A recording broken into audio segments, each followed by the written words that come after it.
දේශයට යාළුවනේ වෙනවනේ මොකද්ද කියලා වෙනස විශ්‍රාමික ජීවිතයට ආදරයෙන් පිළිගනිමු මේ ඉන්නේ අපේ සම්පත් අයියාගේ පුතාලා දෙන්න අද තමයි අපේ රතු අයියා අවුරුදු 22ක්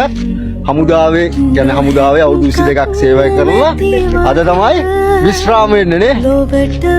අපිට හරි සතුටුයි අවුරුදු 22ක් යුද හමුදාවේ යුද්ධ කාලේ හිටියා හැම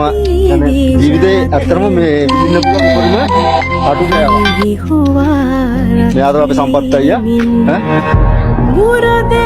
මේ පේනවානේ යාගේ ආදරණීය බිරිඳ මල් මාලයක් දාලා තමන්ගේ ස්වාමියා පිළිගන්නේ යා පේනවානේ ඇත්තම අවුරුදු 22ක් හමුදාවේ කට්ට ගෑවා කියන්නේ ඇත්තම මේ යුනිට් එකේ යන්න පුළුවන් ඉහළම රෑන්ක් එකට ගියා